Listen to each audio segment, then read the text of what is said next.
Assalamualaikum warahmatullahi wabarakatuh. Waalaikumsalam warahmatullahi wabarakatuh. Syukur alhamdulillah kita panjatkan kehadirat Allah Subhanahu wa taala atas berkat, rahmat, taufik dan hidayahnya sehingga kita menyempatkan diri untuk berkumpul di tempat ini. Tak lupa pula kita kirimkan salawat dan taslim atas junjungan Nabiullah Muhammad Sallallahu Alaihi Wasallam yang merupakan suri teladan kita yang telah menunjukkan rel-rel kebenaran buat kita semua. Bapak Ibu yang saya hormati, ini adalah kebetulan Hari Merdeka ya, 17 Agustus 1945. Kita baru-baru merayakan kemerdekaan buat negara kita. Dan begitu pun pula buat di sekolah kita. Maka kita memerdekakan sekolah kita wujudkan merdeka mengajar dan merdeka belajar. Nah, tujuan kita berkumpul hari ini tidak lain. Saya ingin berbagi kepada Bapak Ibu mengenai menyebarkan pemahaman dan penerapan pengalaman budaya positif. Jadi ini terkait dengan budaya positif, ini sangat bermanfaat buat sekolah kita. Sekolah yang ingin kita wujudkan seperti apa. Nah, sebelum saya lanjut bagaimana tentang budaya positif yang saya bawakan hari ini, saya ingin bertanya dulu. Di pertemuan yang lalu kita sudah membahas mengenai visi sekolah. Tentu ada harapan-harapan kita, ada impian-impian kita yang ingin kita wujudkan. Nah, siapa yang bisa sekolah seperti bagaimana yang ingin kita wujudkan? Mungkin ada yang bisa memberikan gambaran. Ya, silahkan Ibu Siti. Assalamualaikum warahmatullahi wabarakatuh. Terima kasih atas kesempatan yang diberikan kepada saya. Sebagai seorang guru, tentunya saya mengharapkan dan memimpikan sekolah yang ramah anak. Begitupun dengan gurunya bisa bekerja sama dengan baik dengan siswa, melakukan proses pembelajaran dengan nyaman di kelas. Luar biasa. Kasih aplaus dulu buat kita. Memang itulah harapan kita, ingin mewujudkan sekolah yang nyaman, kerjasama dengan rekan guru, kerjasama dengan siswa. Nah, semua itu tidak mungkin kita wujudkan kalau kita tidak memahami seperti apa budaya positif yang sebaiknya kita lakukan di lingkungan sekolah kita. Ini siang-siang sudah mulai ngantuk, kita ice breaking dulu ya. Oke, tepuk 1, tepuk 2, tepuk 3, tepuk 4. Ini ya, tepuk 4, tepuk 5, 2 kali tepuk 5. Luar biasa Bapak-bapak, Ibu-ibu. Tepuk tidak jadi. Oke, terima kasih Bapak Ibu. Jadi saya menjelaskan dulu apa itu budaya positif. Jadi di sini kita bisa memahami budaya positif merupakan perwujudan dari nilai-nilai atau keyakinan universal yang diterapkan di sekolah. Jadi ini saya garis bawahi nilai-nilai yang universal. Misalnya saling menghormati, saling menghargai. Jadi semua itu disiplin. Jadi semua itu adalah dasar untuk mewujudkan budaya positif yang baik di sekolah. Jadi kenapa penting budaya positif ini? Karena dapat mendorong murid untuk berpikir, bertindak, dan mencipta sebagai proses memerdekakan dirinya sehingga murid mampu mandiri dan bertanggung jawab. Ini adalah dasar untuk menciptakan kenyamanan di dalam sekolah. Nah, ada 7 konsep daripada budaya positif yang harus kita bentuk, yang harus kita ciptakan untuk mewujudkan seperti yang disampaikan oleh tadi Ibu Titi, bahwa kita mau suasana sekolah yang nyaman, tercipta kerjasama yang baik dengan rekan guru. Begitupun juga kita memahami apa yang diinginkan oleh murid-murid kita. Jadi semua itu diwujudkan dengan 7 inti positif budaya. Jadi apa yang ketujuh itu? Pertama adalah perubahan paradigma belajar. Ini sangat penting kita memahami bagaimana kita memahami paradigma belajar itu seperti apa pada kondisi zaman sekarang ini. Kemudian yang kedua, disiplin positif. Ketiga, kebutuhan dasar manusia. 4, motivasi perilaku manusia. Yang kelima, posisi kontrol guru. Ini kita sebagai guru, posisi kita dalam mengontrol, mengendalikan segala aktivitas dalam kehidupan. Proses pembelajaran di sekolah harus kita terapkan dengan baik. Kemudian yang ketujuh, yang terakhir adalah segitiga restitusi. Nah, oke Bapak Ibu, kita mau memahami seperti apa pembelajaran dengan paradigma baru.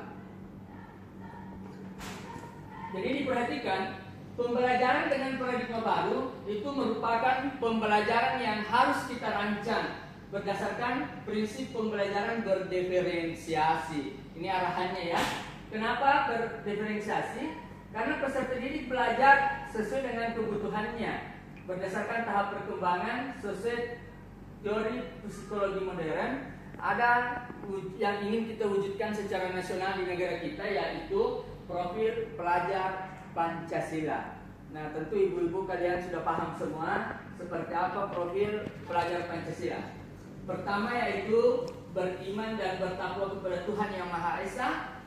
Yang kedua, berbhinneka global, bergotong royong, kreatif, bernalar kritis, dan mandiri. Jadi ini paradigma kita dulu harus kita samakan, bahwa ada tujuan dari semua proses pembelajaran yang kita lakukan ingin mewujudkan yang namanya paradigma baru. Oke, yang kedua, disiplin positif. Nah, seperti apa disiplin positif itu? Merupakan pembiasaan hal-hal baik, mencakup sikap atau perilaku maupun tutur kata oleh seluruh warga di sekolah, terutama bagi murid, agar dapat berkembang menjadi pribadi yang kritis, mandiri, dan bertanggung jawab.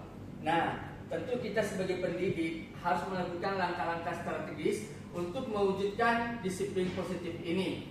Kita harus menciptakan peserta didik yang memiliki disiplin diri, sehingga mereka berperilaku mengacu kepada nilai-nilai kebajikan universal dan memiliki motivasi dalam diri yang jauh lebih baik. Nah, kita lanjut, Bapak Ibu, kebutuhan dasar manusia.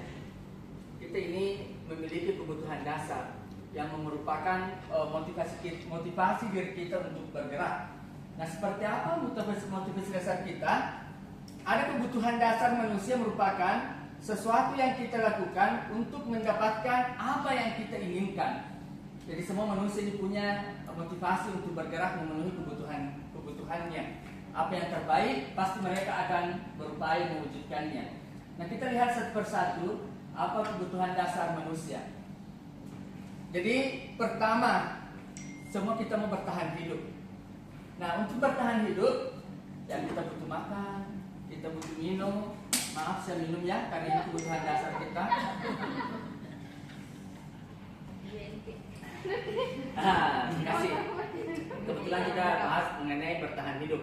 Kita bertahan hidup butuh makan, butuh pakaian, butuh tempat tinggal, butuh keamanan, dan butuh yang namanya kesehatan.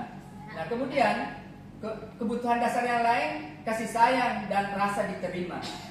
Ini rasa diterima, kita butuh kepedulian, mau berbagi, mau kerjasama, dan menjadi bagian daripada kelompok. Jadi kan tidak enak kita berada dalam kelompok, kita dicuekin, kita diacuhkan. Jadi seperti itulah, itu dasar kebutuhan kita. Kemudian yang ketiga, kita sebenarnya butuh penguasaan. Tapi penguasaan yang kita maksud di sini adalah bagaimana harga diri kita, bagaimana keinginan untuk dianggap, bagaimana kita mampu memimpin suatu komunitas, kita mau berprestasi, diakui dan didengar. Kemudian kebutuhan yang lain adalah kebebasan. Jadi kebebasan dalam artian kita itu harus mampu mandiri, memiliki pilihan, mencoba hal baru dan mampu mengendalikan arah dirinya. Kemudian yang terakhir, semua pasti kita menginginkan yang namanya kesenangan. Kesenangan seperti apa? Bermain, humor, antusias, dan tertawa. Nah, jika kita membawakan ke lingkungan belajar kita harus mampu memahami siswa kita. Dia mau siswa kita itu pasti melakukan suatu cara untuk melakukan hal-hal yang bisa membuat mereka bertahan. Bagaimana mereka mewujudkan kebutuhan-kebutuhan sekolahnya. Kemudian kasih sayang, ini hal penting sekali. Jadi kita harus mampu memahami siswa kita, bagaimana kepedulian kita, bagaimana empati kita, supaya anak-anak merasa senang dan nyaman tinggal di sekolah dengan sentuhan kasih sayang kita. Nah, seperti itulah gambaran daripada kebutuhan dasar manusia. Nah, yang keempat, ada yang namanya motivasi perilaku manusia. Nah, ada dorongan dari kita sebagai guru atau maupun siswa yang melakukan suatu tindakan-tindakan, seperti misalnya hukuman. Ini hukuman itu biasanya tidak terencana. Begitu ada anak-anak yang membuat pelanggaran, biasa secara otomatis mungkin saya atau rekan-rekan teman yang lain ada tiba-tiba memberikan hukuman kepada anak-anak atas pelanggaran-pelanggarannya misalnya. Kemudian murid tidak tahu apa yang akan terjadi. Jadi seakan-akan murid menjadi fokus hukuman. Kemudian bersifat satu arah, tidak memberikan kesempatan kepada siswa. Biasanya, kamu terlambat, kamu harus keliling lapangan dan lain-lain sebagainya. Itu kan semacam itu adalah bentuk hukuman. Kemudian berupa hukuman fisik atau psikis. Jadi ini kalau berhubungan dengan hukuman. Tapi biasanya tindak lanjut daripada hukuman itu yang dialami oleh siswa ada yang namanya konsekuensi. Kalau konsekuensi biasanya sih terencana atau disepakati sesuai dengan peraturan. Kedua, murid tetap dibuat tidak nyaman. Dia menerima konsekuensi tapi dia merasa tidak nyaman. Kemudian yang ketiga, sikap guru selalu memonitor murid. Ini memonitor, memantau-mantau. Kalau dia melanggar lagi harus begini. Itu kan konsekuensi namanya. Tapi ada yang ketiga, ada yang disebut proses restitusi. Apa itu restitusi? Proses menciptakan kondisi bagi murid untuk memperbaiki kesalahan. Kita mencari, menanyakan dulu kepada anak-anak itu. Kita kasih kesempatan untuk mengungkapkan alasannya. Kenapa mereka melanggar misalnya dari peraturan-peraturan. Kemudian kita lanjutkan proses kolaborasi yang mengajarkan murid untuk mencari solusi sendiri. Kenapa harus solusi sendiri? Karena kita mau menggali kesadaran daripada murid itu sendiri. Kenapa mereka melakukan, bagaimana mereka upaya untuk supaya tidak mengulangi kembali. Seperti itu. Misalnya kalau langsung dihukum, tidak apa-apa sih hukumannya, tidak apa-apa, terlambat itu lagi. Hukumannya cuma palingan disuruh menyapu dan lain sebagainya. Itu kan bukan proses yang terlalu mendidik buat siswa. Nah, kita lanjut. Kita sebagai guru untuk menciptakan budaya positif di sekolah kita, ini hal penting yang harus kita pahami. Posisi kita berada di mana? Ada 5 posisi. Sadar tidak sadar, kita guru selalu dan sering melakukan ini. Cuma kita nggak menyadari, oh ternyata ini hukuman. Oh ternyata apa yang kita lakukan ini merupakan pembuat merasa bersalah. Kemudian yang ketiga, ada kita berupaya mendekati anak-anak, memposisikan diri sebagai teman. Kan biasa juga anak-anak terbuka kalau kita memposisikan sebagai teman.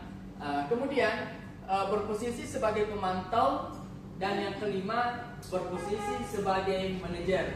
Jadi ini 5 posisi sebagai guru untuk mewujudkan kedisiplinan dan kenyamanan belajar di sekolah. Harus kita pahami ini. Yang mana sih sebenarnya dari posisi ini yang sebaiknya kita lakukan. Nah, saya memberikan contoh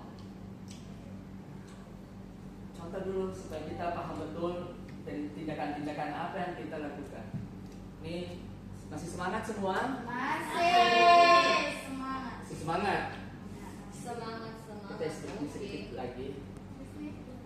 Bersatu kali, Itu saya. Bersatu kali, bergerak saja. Bersatu kali. Berdua kali. Bertiga kali. Berkali-kali. Berciki. Ulangi. Bersatu kali. Berdua kali. Bertiga kali. Berkali-kali. Berciki. Terima kasih, luar biasa. Ini saya mau mengambil contoh kasus ya. Ini contoh kasus selalu dan sering kita dapatkan anak-anak. Adi yang terlambat hadir di sekolah. Ini pemandangan seperti ini hampir setiap hari kan, baik di pintu gerbang utama, baik di dalam kelas.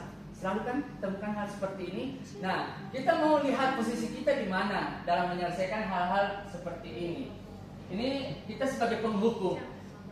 Kita yang sebagai penghukum biasanya nada suara tinggi, bahasa tubuh, mata melotot, dan jari menunjuk-nunjuk menghardik.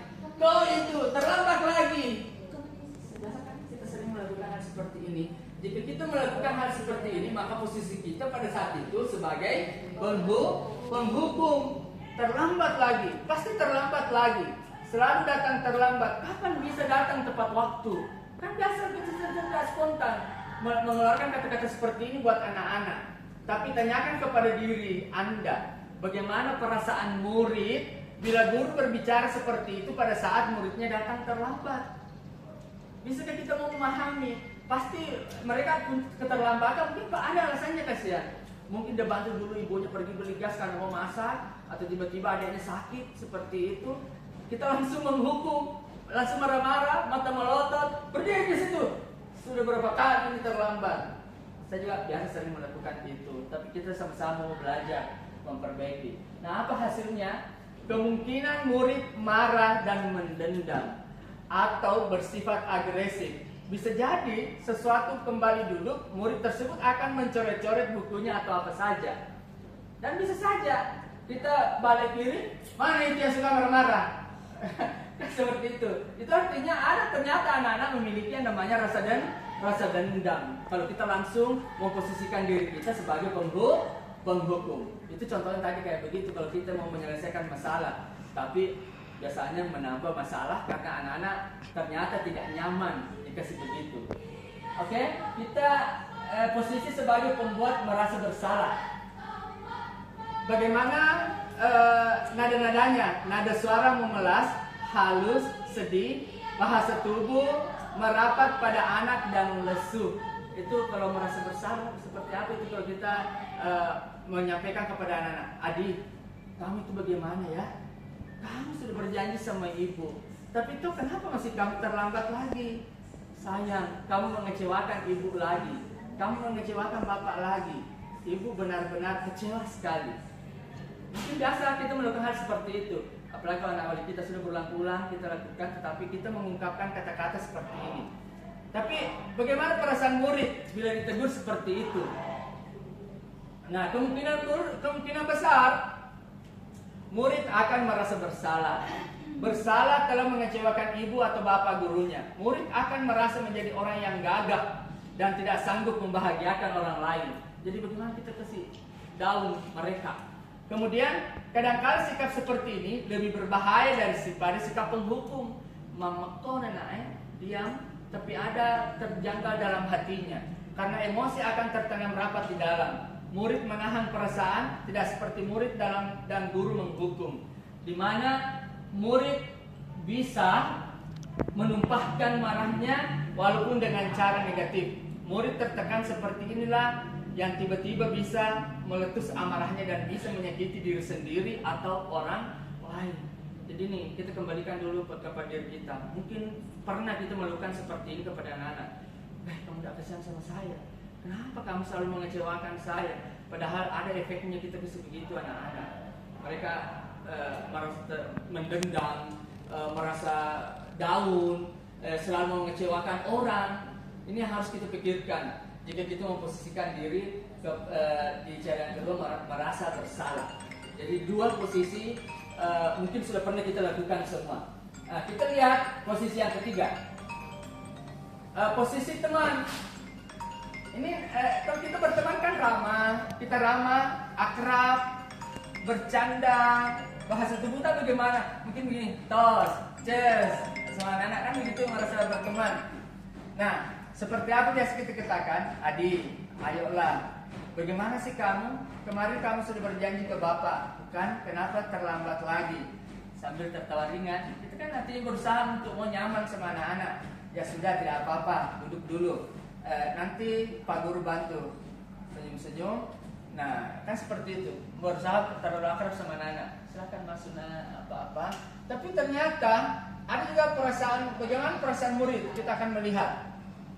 Ternyata nih, murid akan merasa senang dan akrab dengan guru. Ini termasuk dampak yang positif. Hanya saja di sisi negatif, murid menjadi tergantung pada gurunya. Ini kan terlalu akrab, punya rasa toh. Dia seperti itu, banyak ketergantungan. Bila ada masalah, dia merasa bisa mengandalkan guru tersebut untuk membantunya. Akibat lain dari posisi teman, Adi hanya akan berbuat sesuatu bila yang menyuruh adalah guru tersebut dan belum tentu berlaku yang sama dengan guru atau orang lain. Dan kita temukan seperti ini. Wah, tidak mau deh, bukan mau di kelasku, bukan tidak nak ajar kak. Kan biasa seperti itu. Jadi ini ada dampak negatif dari hal seperti itu kalau itu memperlakukan diri sebagai teman kepada anak-anak. Oke, kita lanjut. Ada juga posisi sebagai pemantau, selalu mengekori murid-muridnya. Itu memantau. Kita lihat seperti apa nanti, apa hasilnya.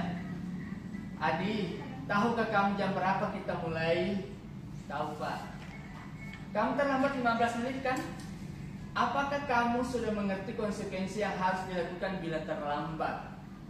Paham pak? Saya nanti harus tinggal di kelas di jam istirahat untuk mengerjakan tugas tertinggal saya.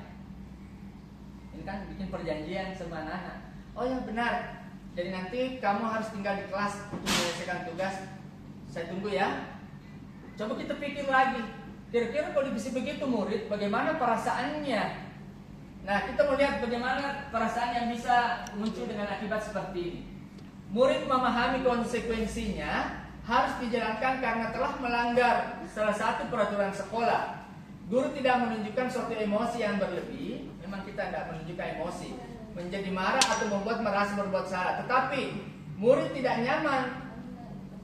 Teman-temannya keluar ke kantin istirahat, tapi dia masih tetap mengerjakan tugas. Dan kita punya tugas tambahan lagi, harus mengontrol mereka. Jadi harus kita paham juga kalau kita melakukan posisi sebagai kontrol. Tidak boleh dilepas seperti itu. Itu lagi pekerjaan buat kita. Jadi ada juga perasaannya anak-anak. Bisa merasa malu sama temannya, kebebasannya tidak kita berikan kepada mereka. Itu kalau pemantau. Nah sekarang posisi yang kelima, posisi kontrol manajer. Bahasa tubuh tidak kaku, mendekat ke murid. Jadi kita ambil waktu senggang ya. Tadi di kelas misalnya kita persilakan saja duduk apa, tapi nanti setelah itu kita panggil ke ruang guru atau panggil ke mana tempat yang nyaman. Kita berbicara. Adi, apakah kamu mengetahui jam berapa sekolah dimulai? Tahu pak, jam 7. Ya, jadi kamu terlambat. Kira-kira bagaimana kamu akan memperbaiki masalah ini? Kita tanya secara santai kepada mereka. Saya bisa menanyakan teman saya pak untuk mengejar tugas yang tertinggal. Baik, itu bisa dilakukan. Apakah besok akan ada masalah untuk kamu agar bisa hadir tepat waktu sekolah? Tidak pak, saya bisa hadir tepat waktu. Jadi kita mengajak mereka supaya mereka menyadari. Baik, saya hargai usahamu untuk memperbaiki diri. Jadi kan seperti itu. Jangan langsung kita cari langkah-langkah penghukum, memantau dan lain-lain sebagainya. Ini kita berusaha mencari apa penyebab mereka terlambat. Nah, kemudian bagaimana perasaan murid jika seperti ini? Pada posisi manajer, suara guru sebaiknya tulus. Tidak perlu kita marah, tidak perlu meninggikan suara, apalagi menunjuk-nunjuk jari, berkaca pinggang, bersikap seolah-olah menyesal, tampak sedih sekali. Tidak usah bikin drama-drama seperti ini. Jadi fokus pada murid bukan untuk membahagiakan guru atau orang tua. Murid sudah mengetahui apa adanya suatu masalah dan sesuatu perlu terjadi. Bila guru mengambil posisi pemantau, guru akan melihat apa konsekuensinya dan peraturannya. Namun pada posisi manajer, guru akan mengembalikan tanggung jawab pada murid untuk mencari jalan keluar permasalahannya, tentu dengan bimbingan guru. Jadi langkah-langkah bagaimana supaya kita menghindari amarah, menunjuk, memaki-maki dan lain sebagainya. Kita mengajak mereka untuk mencarikan solusi supaya mereka tidak mengulangi kesalahan-kesalahan itu. Nah, jadi contoh penerapan 5 posisi kontrol guru. Kasus jika murid tidak mengerjakan tugas Selalu kan kita temukan seperti ini. Ada aja biasa pasti murid kita tidak mengerjakan tugas. Nah kalau kita berposisi sebagai penghukum, siapa ini sudah kerjakan tugasnya? Belum Pak. Kamu kesini berdiri dengan angkat kaki satu kaki. Jangan kasih turun. Nah kalau kita langsung begini sama anak-anak, maka kita sebenarnya memposisikan diri sebagai penghukum. Tapi kita harus melihat apa efeknya kalau kita melakukan hal seperti itu. Kemudian kalau pembuat merasa bersalah, kesekian kali Bapak sudah ingatkan, kamu senang ya melihat ibu terus-terus bertindak seperti ini. Itu seakan-akan selalu bilang kamu itu bersalah. Pembuat merasa bersalah. Kamu mengecewakan Bapak. Kamu sudah berapa kali, sudah 3 kali, 4 kali pun tidak dengar ya. Itu kan seperti itu sering kita lakukan. Nah contoh lain, kalau kita berposisi sebagai teman, ini yang terlambat kerjakan tugas, ayo datang kamu kerjakan tugasnya nanti. Kalau sudah selesai kita geng, kan seperti itu. Nah, kemudian kalau sebagai pemantau, kamu sudah melakukan kesalahan dan sudah mengetahui konsekuensinya. Sekarang segera selesaikan dan kumpulkan nanti. Kan itu biasa kan kita di kelas. Oh dulu senang, kerjakan dulu sendiri itu tugasmu. Atau jangan nanti keluar main, kerjakan pada saat keluar main seperti tadi. Itu sebagai pemantau. Oke. Kemudian kalau sebagai manajer kita berupaya berbicara dari hati ke hati sama anak-anak. Apakah kamu tahu kesalahanmu? Ya tahu Pak. Saya tidak mengerjakan tugasku. Kalau kamu tidak mengerjakan tugasnya, keyakinan sekolah apa yang kamu langgar? Kira-kira kalau terlambat mengerjakan tugas, keyakinan kelas apa yang mereka langgar? Disiplinan kan misalnya, begitu. Kemudian apa yang akan kamu lakukan untuk menyelesaikannya? Kita tanya. Jadi misal Pak, sebentar kalau saya pulang saya akan usahakan kerjakan tugas saya itu. Itu kan nyaman. Anak-anak juga merasa tidak bersalah jika melakukan hal seperti itu. Selalu kita harus kasih solusi-solusi yang membuat anak-anak kita menjadi nyaman. Jadi itulah 5 posisi kontrol yang harus kita lakukan.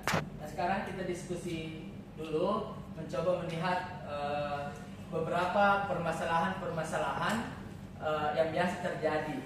Misalnya saya kecewa sekali dengan kamu.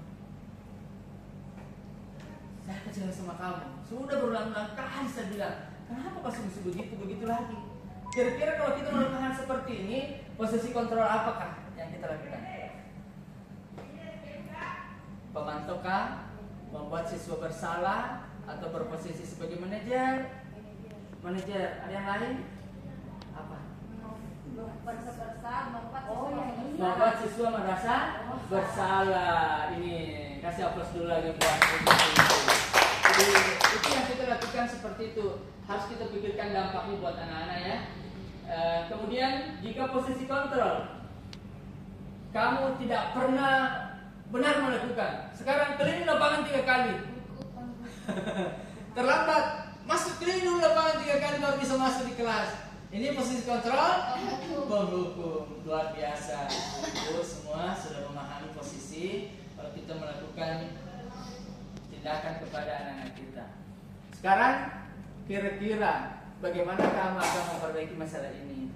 Ini kan tadi mengakui saya sudah terlambat 7 kali Pak.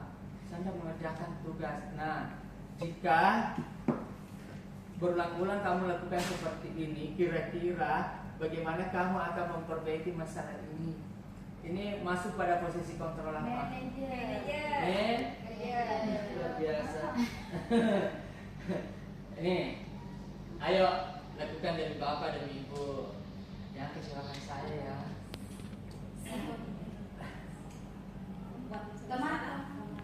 Berposisi sebagai teman. Ini kan bagus sih juga sebenarnya, tapi nanti dia terlalu tergantung sama kita. Bagaimana kalau kita tidak ada? Biasa tuh anak kita sekolah di TK tidak mau masuk, karena bukan lagi ibu ini yang mengajar. Ini sebenarnya dia merasa berteman dengan itu, tapi kan dampaknya seperti itu. Dia perlu ketergantungan sama guru. Biasanya kalau kita panggil mau menyuruh misalnya tidak bergerak, dan dia bilang bukan guruku, padahal cuma di sekolah ada gurunya. Oke. kamu terlambat lagi 15 menit. Apakah kamu sudah mengerti konsekuensi yang dilakukan bila terlambat? Tahu Pak, saya akan mengerjakan tugas, saya akan mengepel lantai, saya akan mencuci WC. Ini posisi kontrolnya apa? Pemantau. Ya, pemantau. Nah, mungkin kan juga ditinggalkan anak-anak di bersih-bersih itu. Tapi ingat, perasaannya anak-anak itu dalam hal seperti ini. Oke, kita masuk keyakinan kelas. Ini sudah langkah ke-6 yang mesti kita pahami kalau ingin kita wujudkan budaya positif di sekolah kita. Ini apa keyakinan kelas? Ini merupakan kesepakatan kelas yang diyakini bersama guru dengan murid-murid kita dengan harapan dapat meningkatkan kedisiplinan murid. Jadi biasanya di awal-awal semester, awal-awal kita masuk di kelas, kita melakukan keyakinan-keyakinan kelas ini bersama anak-anak. Nah, keyakinan kelas berupa pernyataan universal. Ini universal, kata-kata kebajikan yang umum, dibuat dalam bentuk positif. Dilarang ini bukan seperti itu. Itu kata-kata negatif. Ini keyakinan kelas bersifat abstrak. Keyakinan kelas hendaknya tidak terlalu banyak sehingga mudah diingat dan dipahami sama anak-anak. Semua warga kelas ikut berkontribusi dalam pembuatan keyakinan kelas lewat kegiatan mengutarakan pendapat. Jadi kita tanya kepada murid-murid kita, apa-apa yang biasa membuat tidak nyaman di dalam kelas, kita angkat, kemudian kita berupaya menciptakan suatu keyakinan. Nah, kita harus bersama-sama membuatnya. Kan seperti itu yang dikatakan keyakinan kelas. Biasanya setiap anggota kelas perlu belajar, senang, melaksanakan tugas, saling menghargai, merasa aman, selalu bersikap positif, senantiasa menjadi diri terbaik, percaya diri, jujur, menghormati. Kan seperti ini kata-kata universal yang semua kita butuhkan di dalam kelas untuk mewujudkan kenyamanan dalam belajar. Nah, kita lanjut.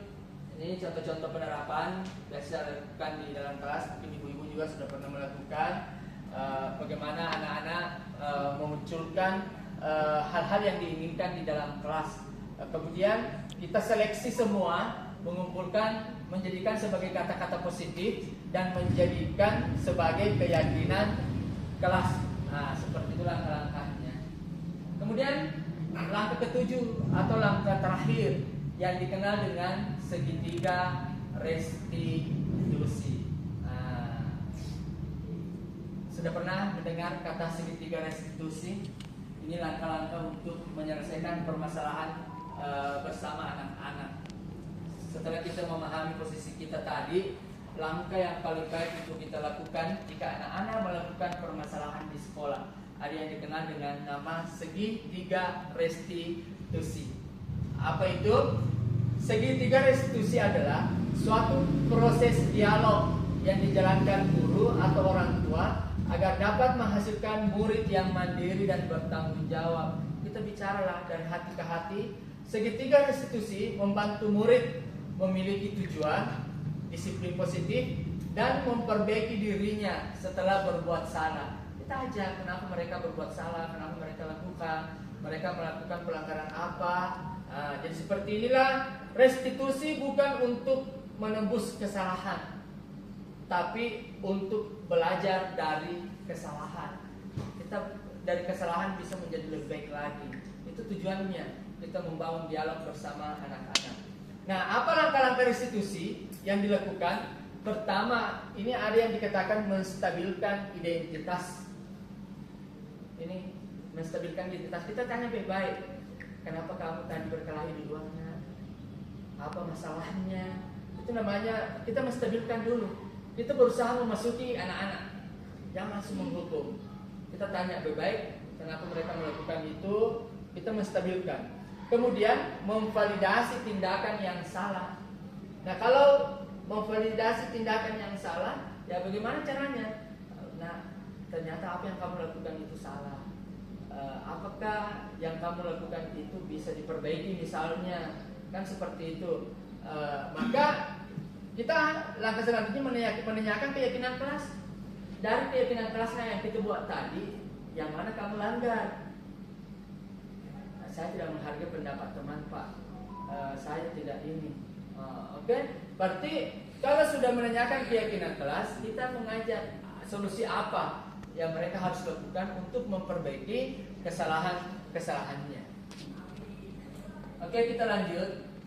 Bagaimana cara menstabilkan identitas? Kita melihat lagi 3 sisi daripada segitiga restitusi.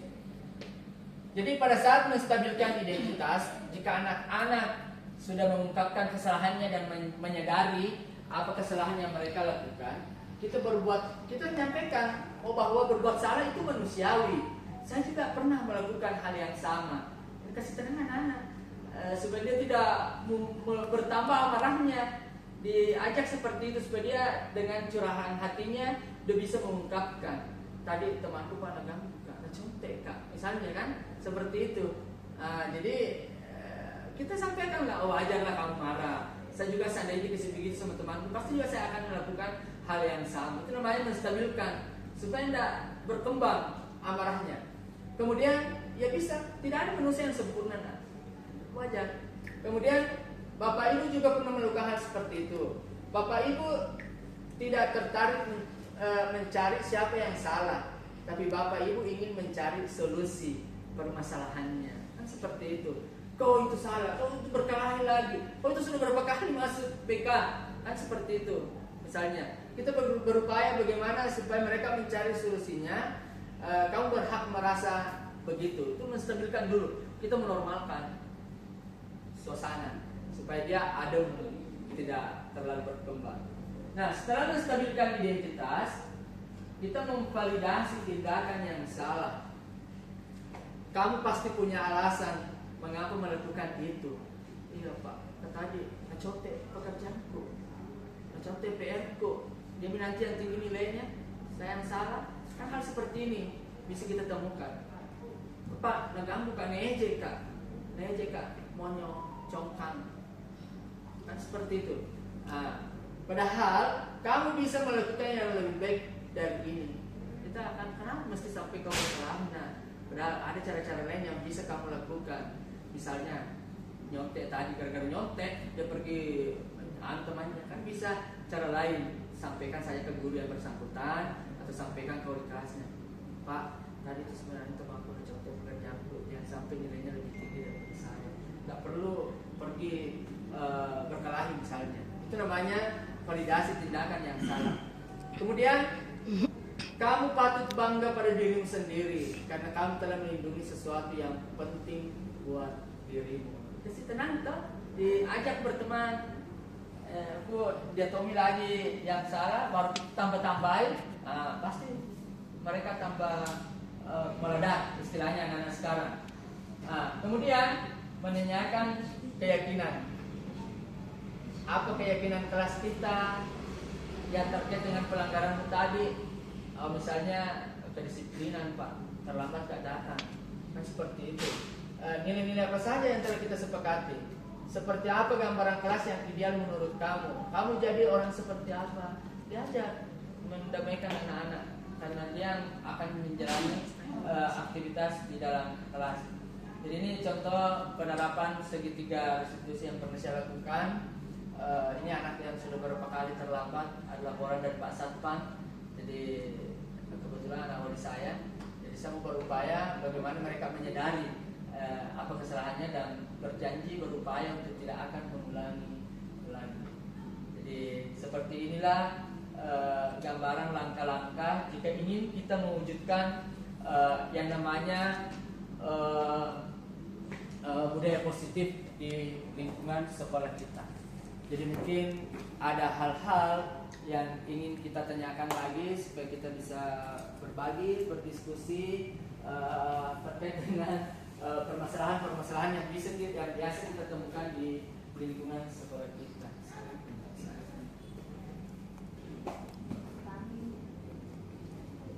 Oke, silakan.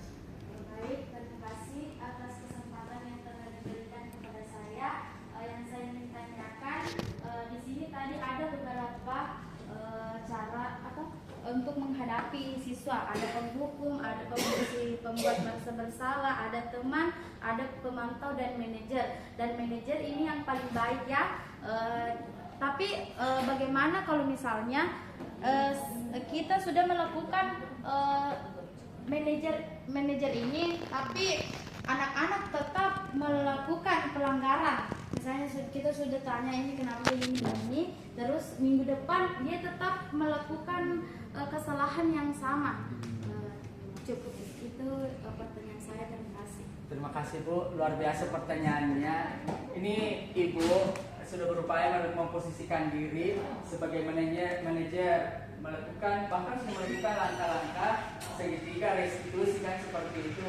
Artinya kita sudah berupaya mendamaikan misalnya terlambat bagaimana dia menyadari kesalahannya, tapi toh kenyataannya seminggu ke depan mungkin mereka mesti melakukan, boleh dianggap dia merasa gagal untuk menyelesaikan. Nah, ada yang bisa menjawab permasalahan ini, memberikan gambaran seperti apa langkah-langkah yang harus kita lakukan jika kita sudah memposisikan sebagai manajer. Toh ternyata anak-anak ya sepertinya tidak jelas menerima. Di depan kita kayaknya menerima, tapi di belakang masih melakukan hal-hal yang tidak diinginkan. Ada yang bisa? Ya, silakan Ibu Andis. Terima kasih atas kesempatan yang diberikan. Di sini posisi kita sebagai manajer. Kalau kita sebagai manajer berarti kita bisa memposisikan diri kita sebagai pengatur. Jadi peserta didik yang selalu terlibat dengan konflik, kemudian sudah kita tangani, masih juga terlibat konflik yang sama atau masih berbuat kesalahan, kita harus kembali memperhatikan, karena di sini sebagai manajer kita harus dulu mengkaji lingkungan keluarganya. Bisa saja peserta didik tersebut dia melampiaskan dan mencari perhatian di lingkungan sekolah melalui kenakalan-kenakalannya, karena banyak kasus yang biasa saya cermati bahwa peserta didik itu apabila tersandung kasus di sekolah atau memiliki permasalahan di sekolah, tidak sedikit kalau mereka itu punya problem di rumah atau termasuk dalam keluarga broken. Jadi seperti itu solusi dari saya. Terima kasih. Kasih aplaus dulu buat Ibu Andis. Solusi yang sangat bagus yang disampaikan tadi. Jadi melakukan tindakan segitiga restitusi atau posisi manajer itu adalah upaya yang dilakukan oleh guru yang bersangkutan terhadap siswa yang telah melanggar keyakinan kelas. Jadi langkah tepat melakukan posisi manajer dan distribusi sudah dilakukan, tapi toh masih terjadi lagi hal-hal yang tidak diinginkan. Solusi yang disampaikan oleh Bu Andis itu juga merupakan solusi yang sangat bagus. Tapi kalau bila berlanjut hal seperti ini, sudah perlu ditindaki lagi dengan langkah-langkah, misalnya kita ke BK. Ini sudah ranahnya. Kita ke BK membicarakan dan mendiskusikan langkah-langkah apa yang harus kita ambil. Nah, melakukan kolaborasi dengan orang tua itu hal yang sangat bagus sekali, seperti yang disampaikan oleh tadi Ibu Andis. Kita harus cari tahu lagi, siapa tahu ada permasalahan-permasalahan di rumahnya yang membuatnya seperti itu. Seperti yang kasus-kasus yang biasa ditangani, ternyata ada lagi broken home-nya. Jadi perlu konseling lanjutan terhadap permasalahan-permasalahan seperti ini. Jadi langkah-langkah kolaborasi sangat penting sekali. Tentunya sebelum kita melangkah ke orang tua, kita harus berkolaborasi juga dengan Bapak Kepala Sekolah, meminta izin bersama BK untuk melakukan bimbingan konseling terhadap anak-anak ini. Jadi luar biasa ibu-ibu, permasalahan-permasalahan seperti ini harus kita bijak untuk melakukan. Jadi bukan salah semua posisi-posisi ini, tetapi kita harus menempatkan kapan sebaiknya kita melakukan. Jadi tadi itu kasus Ibu Andis cenderung kita lakukan pemantauan lagi, kita mengontrol kenapa bisa berlakukan hal seperti itu. Tapi intinya harus berkolaborasi dengan orang tua, berkolaborasi dengan siswa itu sendiri, dan berkolaborasi dengan guru BK dan Bapak Kepala Sekolah. Itulah satu upaya yang bisa lebih mendukung mewujudnya budaya positif. Jangan sampai di luar terjadi lagi perkelahian berlanjut misalnya di luar dan lain-lain sebagainya. Jadi mungkin masih ada hal-hal yang ingin ditanyakan Bapak Ibu terkait dengan bagaimana mewujudkan budaya positif di lingkungan sekolah kita. Ini terkait dengan keyakinan kelas, terkait dengan posisi kontrol, terkait dengan segitiga restitusi. Masih ada pertanyaan yang ingin disampaikan? Ini masih ada waktu. Lukas, silahkan. Ada pertanyaan? Ada? Oh, tidak ada. Bagaimana Ibu Titi? Mungkin ada hal-hal yang biasa ditemukan dengan anak walinya terkait dengan keyakinan kelas atau posisi-posisi kontrol seperti apa yang harus kita lakukan? Apakah langkah-langkah yang kita lakukan selama ini sudah ada semua di sini yang biasa? Apa posisi kontrol yang biasa kita lakukan di sini? Yang sering kita lakukan di sini? Menghukum. Iya. Alhamdulillah kalau kita sudah menyadari semua itu. Saya juga sebelum dulu mempelajari ini materi dengan baik, saya itu rata-rata berada di posisi penghukum, teman, pemantau, semua sudah pernah saya lakukan. Tetapi ternyata itu banyak efek yang ditimbulkan buat peserta didik kita. Sebagai guru yang bijak, sebaiknya kita melakukan posisi kontrol pada posisi manajer. Jadi kita cari tahu kenapa mereka melakukan kesalahan-kesalahan itu, apa kesalahan itu dia melanggar keyakinan kelas apa, dan berupayalah kita berdialog kepada mereka. Mereka berusaha selalu mencari solusi sendiri dengan permasalahan-permasalahannya sendiri, supaya mereka menjadi anak yang mandiri dan menjadi anak yang bertanggung jawab. Jadi saya betul-betul juga merasa terpukul, boleh saya terpukul setelah memahami materi ini. Ternyata yang kita lakukan selama ini banyak memberikan dampak buruk terhadap peserta didik kita. Jadi masih ada waktu sekitar 10 menit. Mungkin ada hal-hal yang perlu diberikan penguatan-penguatan lagi, atau ada pendapat-pendapat yang ingin kita diskusikan bersama dalam hal mewujudkan budaya positif di sekolah kita seperti yang diinginkan tadi oleh Ibu Titi. Kita harus menciptakan lingkungan sekolah yang nyaman, proses pembelajaran berjalan dengan baik, karena semua itu merupakan ketujuh indikator mewujudkan budaya positif di dalam sekolah kita. Perubahan paradigma belajar, bagaimana kita mewujudkan proses pembelajaran berdiferensiasi. Kita harus memahami apa yang menjadi kebutuhan peserta didik kita. 30 peserta didik kita, mereka memiliki kebutuhan yang berbeda. Kita harus punya cara yang unik untuk melakukan pendekatan-pendekatan yang mereka senangi. Jadi dalam berdiferensiasi itu paradigma baru, ya kita berupaya memahami semua anak-anak kita. Ada anak-anak kita mungkin kita menyampaikan suatu materi, ternyata dia tidak bisa mengungkapkan secara mendeskripsikan. Tetapi begitu dikasih cara lain, ternyata bisa. Dia bisa menggambar misalnya dengan caranya, tujuan pembelajaran tidak keluar. Atau ada anak-anak yang memiliki jiwa seni yang tinggi, ternyata dia bisa menjelaskan melalui puisi misalnya. Jadi itulah merupakan paradigma pembelajaran yang diharapkan.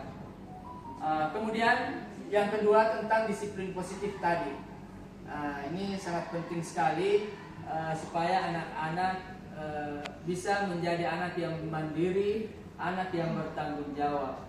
Dan ketiga, kebutuhan dasar manusia. Ini penting sekali kita pahami siswa kita. Ternyata itu juga ada anak-anak maunya diperhatikan, karena memang itu kebutuhan dasar.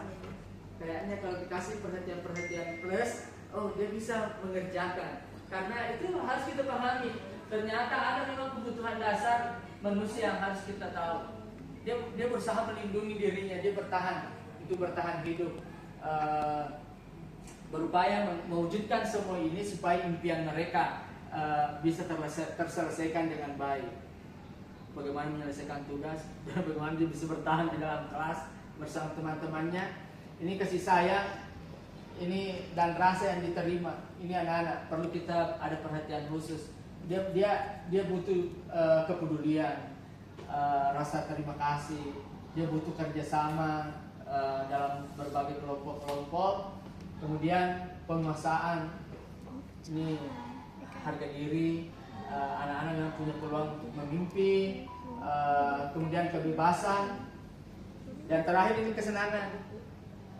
Dalam mengajar itu anak-anak mungkin sudah mulai bosan. Bagaimana kita ciptakan suasana belajar yang nyaman sehingga mereka tidak bosan. Ya, ciptakan seperti ini. Karena memang anak-anak punya kebutuhan untuk bermain. Dia butuh humor, kesenangan, antusias. Dia butuh tertawa, sehingga mereka bisa merasakan kenyamanan dalam proses pembelajaran. Ya, ada Ibu Titi? Ya, silakan.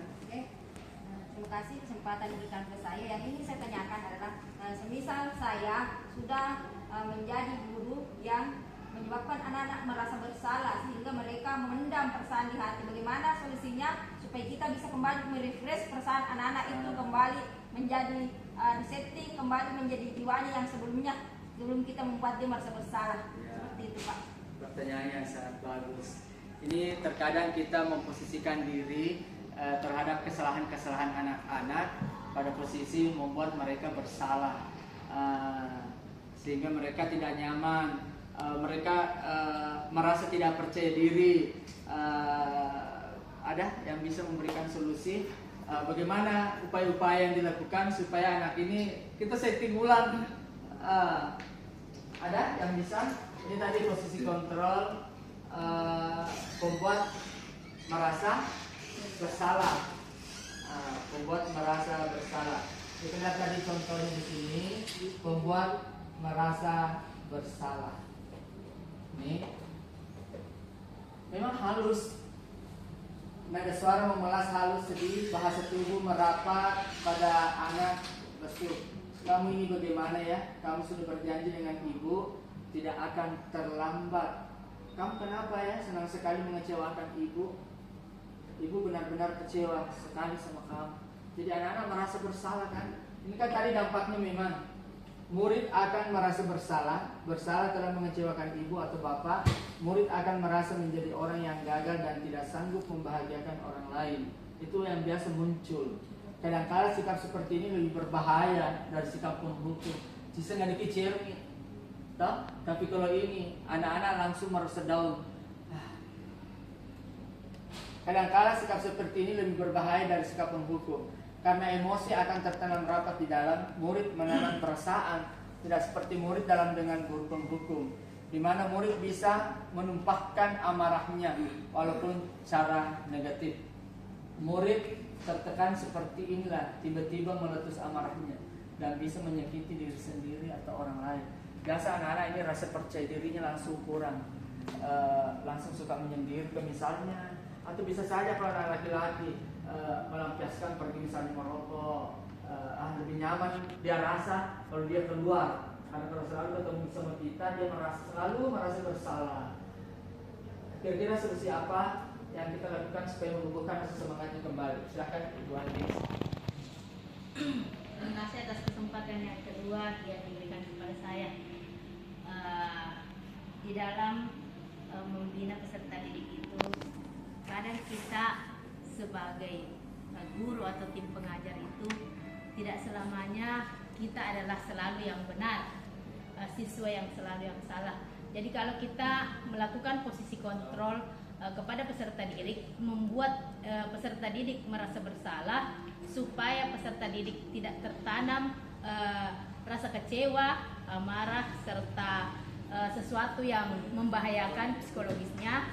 Ada baiknya sebelum siswa tersebut pulang ke rumah dan berpikir yang tidak-tidak, kita sebagai guru memberikan kembali motivasi kepada peserta didik tersebut dengan cara meminta maaf kepada peserta didik kalau sudah membuat perasaannya terganggu. Misalnya, nak, itu yang tadi yang ibu katakan, jangan disimpan di hati, karena itu adalah pembelajaran yang ibu berikan supaya kamu bisa berubah dan menjadi anak terhebat, anak baik di masa depan. Dan ibu doakan semoga kamu sukses selalu, sehingga perasaannya mulai tumbuh kembali, kemudian tidak merasa bahwa dia adalah orang yang paling menjengkelkan di dalam sekolah atau di dalam kelasnya, sehingga timbul kembali rasa percaya dirinya, dan setelah mengetahui bahwa yang tadi yang dia lakukan itu adalah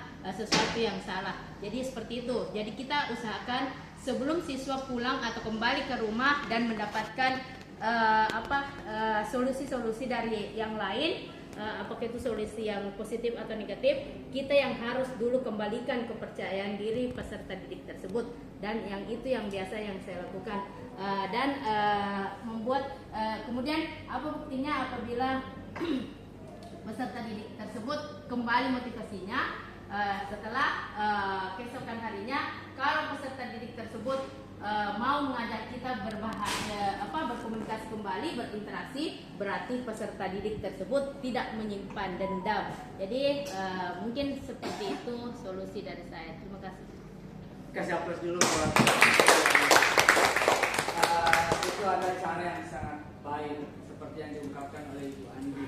Jika kita sudah terlanjur menyimpan perasaan terhadap anak-anak dengan cara kita membuat merasa bersalah. Jadi itu suatu upaya positif, langkah positif yang sudah kita lakukan. Pertama kita harus menyadari diri kita. Ternyata apa yang kita lakukan tadi ternyata menimbulkan rasa percaya diri yang kurang terhadap peserta didik kita. Itu. Dan yang kedua, punya keberanian diri untuk meminta maaf kepada anak-anak. Ini luar biasa tadi, punya keberanian diri dulu untuk meminta maaf. Kita rangkul kembali mereka, munculkan rasa percaya dirinya. Nah, saya lakukan seperti ini karena saya sayang saya tidak mau melihat kalian seperti ini. Tapi usahakan bangun komunikasi, dialog secara berdua. Saya tidak pernah bermaksud untuk menjatuhkan kalian di depan teman-temanmu. Artinya kontrol tidak boleh lepas, karena sudah terlanjur kita melakukan hal seperti itu. Jadi makanya itulah kita sangat bersyukur kita bisa memahami semua langkah-langkah kontrol yang harusnya kita sadari. Nah, dari kelima langkah-langkah kontrol ini, yang paling direkomendasikan untuk kita lakukan, yang paling baik adalah posisi kontrol manager. Berarti biarlah anak-anak sendiri yang merasa menyadari bahwa apa yang mereka lakukan ternyata salah dan tidak sesuai dengan keyakinan kelas yang sudah kita bentuk. Nah, kemudian kita melakukan langkah-langkah bersama mencarikan solusi.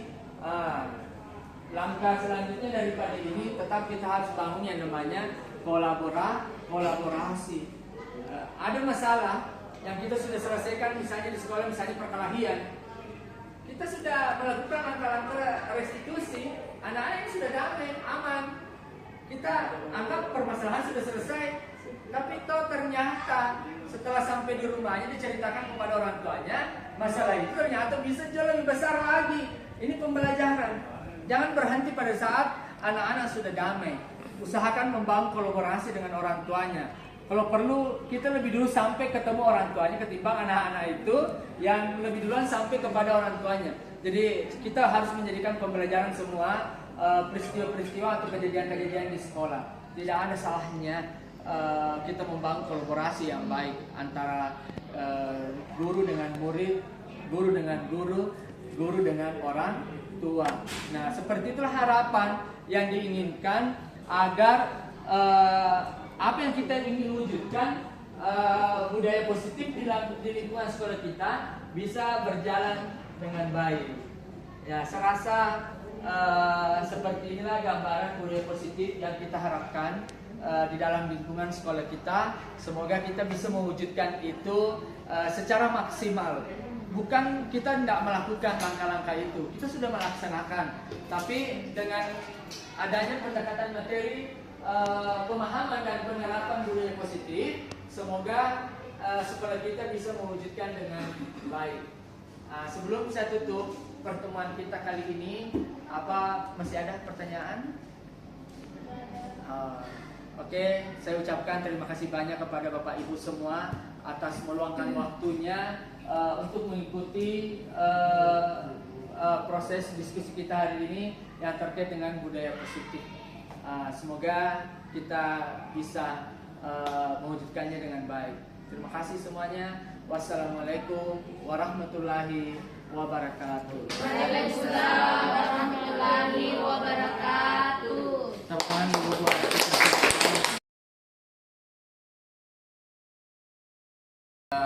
Tabe, Nah Iqbal, tadi Bapak mendengar laporan dari Pak Satpan, katanya kamu sering terlambat ya. Sudah berapa kali kamu terlambat? Sudah 7 kali Pak. Sering terlambat itu suatu kesalahan bukan? Iya Pak, kesalahan saya. Baik Iqbal, berbuat kesalahan itu manusiawi. Semua orang pasti pernah membuat kesalahan, termasuk Bapak yang pernah juga melakukan kesalahan. Tapi yang terpenting kita bisa belajar dari kesalahan dan berusaha untuk memperbaikinya. Setuju dengan pernyataan Bapak? Setuju Pak. Iqbal, kita cari solusinya bersama ya. Iqbal sering terlambat, ya pasti punya alasan. Apa alasannya? Karena saya sering begadang karena main game dan saya terlambat tidur. Kamu tahu keyakinan kelas apa yang sudah disepakati? Tahu Pak? Nah, kalau terlambat ke sekolah, apa sesuai dengan keyakinan kita tidak? Tidak Pak. Menurut kamu, keyakinan kelas apa yang dilanggar? Disiplin Pak. Nah, menurut kamu, disiplin itu penting buat kamu? Penting Pak, karena membuat saya tepat waktu ke sekolah dan bisa menghargai waktu. Betul, menghargai waktu itu penting dan sangat bermanfaat buat kita. Seperti kita bisa menghargai orang di sekitar kita, dapat mengikuti pelajaran dengan baik, dan bisa mengatur waktu. Iya Pak, saya sangat menyesal selalu terlambat pelajaran. Saya tertinggal, saya mohon maaf Pak. Iya Iqbal, kamu menyadari dan minta maaf itu sikap yang sangat baik. Menurut kamu, apa yang bisa kamu lakukan agar tidak terlambat lagi ke sekolah? Saya akan tidur lebih cepat dan tidak begadang lagi. Baik Iqbal, kamu sudah menemukan solusinya, dan Bapak akan kerjasama dengan orang tua kamu agar tidak terlambat ke sekolah lagi. Nah, diskusi kita sudah selesai, silahkan kembali ke kelas.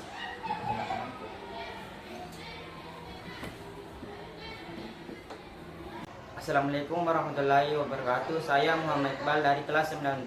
Saya ucapkan terima kasih banyak kepada Pak Suardi SE AK sudah diajak untuk diskusi mengenai masalah saya. Saya menyesal dan menyadari perilaku saya yang terlalu terlambat. Saya akan berusaha untuk datang tepat waktu ke sekolah. Nah, Olia, Tabe, laporan dari ketua kelas, katanya kamu harus berkata dengan dia. Iya Pak, saya kesal dan sangat marah. Kok bisa semarah itu? Dia menyontek ujian saya Pak, bahkan dia selalu menyontek PR saya. Oh begitu ya. Wajarlah kamu kesal dan sangat marah. Aku pun bisa melakukan hal yang sama jika saya berada di posisi kamu. Iya Pak, Lalu, apa yang kamu lakukan terhadap dia? saya marah Pak dan mencaci dia. Bahkan saya tidak sadar sampai menggebrak mejanya. Oh, begitu kamu melakukan itu pasti ada alasan ya? Iyalah Pak, masa saya diam saja, saya sedang bersusah payah mengerjakan tugasku, malah dicontek saya nanti. Ya, wajarlah kamu marah karena tidak rela ujiannya dicontek sama dia. Bapak itu sangat menghargai tindakanmu dan tidak terlalu parah. Misalnya bisa-bisa sampai kamu berkelahi, memukuli dia. Itu kan berbahaya. Sekarang coba kamu pikirkan, tindakan kamu sampai menggeplek meja itu apa sesuai dengan keyakinan kelas kita? Iya Pak, Menurut kamu keyakinan kelas apa yang dilanggar? saling menghormati antar teman Pak. Menurut kamu saling menghormati sama teman itu penting tidak untuk kamu? Penting Pak, Nah, kalau menurut kamu penting, jadi keyakinan apa yang sebaiknya kamu lakukan jika sedang marah? saya harus lebih bersabar lagi Pak. Kamu bersedia memperbaiki masalah ini? Bersedia Pak. Jadi, apa yang akan kamu lakukan untuk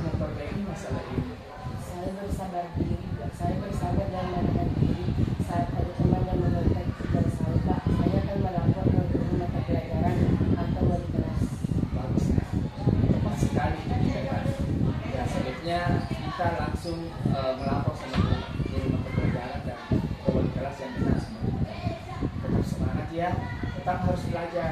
Yakinlah itu kalau kita berusaha, insya Allah pasti akan hasilnya baik. Nah sekarang nak bisa kembali ke kelasnya.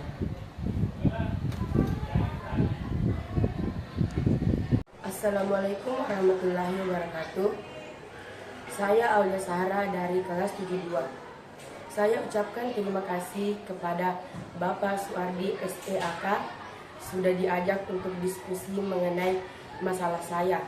Saya akan berusaha mengendalikan emosi saya karena perilaku teman saya. Saya harus belajar bersabar, menahan emosi dan saling menghargai sesama teman. Assalamualaikum warahmatullahi wabarakatuh.